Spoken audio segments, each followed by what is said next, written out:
Presented by Mass Sarde Recording Studio. Mukesh Yadav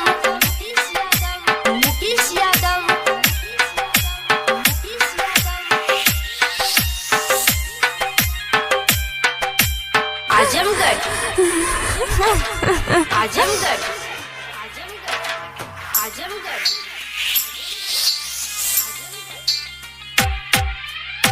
रोबत पगलिया जी देखता जवान रहल ना दुनिया में अब इनकर दीवाना।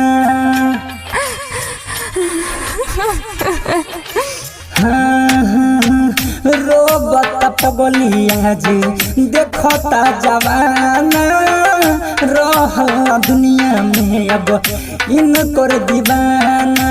मारी के मुआई दिहलस बाप भाई जीजा, मारी के मुआई दिहलस बाप भाई जीजा।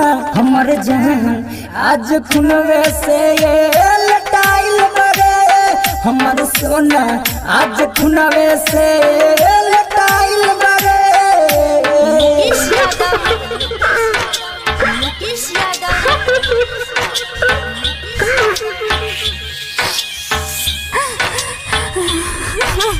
आजमगढ़ आजमगढ़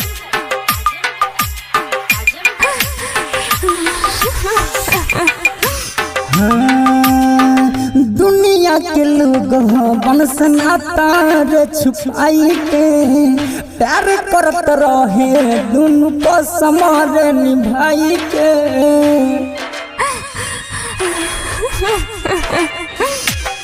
मरी नहाडी के मुँह दिलस सब अपने लोग धोखा कैलस। दहिया बाल ढाइल मुरा झाइल बरे, दहिया बाल ढाइल मुरा झाइल बरे। हमर जान आज खुनवे से लटाइल बरे, हमर सोना आज खुनवे से लटाइल बरे। आजमगढ़ आजमगढ़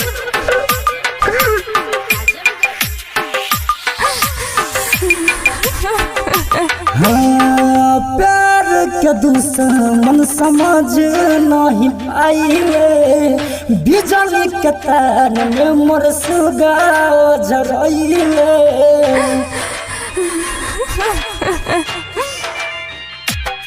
रोई रोई के पगल हवेली अपन दिल के समझावेली। सुतला दीवाना मोरना बोलत बारे, सुतला दीवाना मोरना बोलत बारे।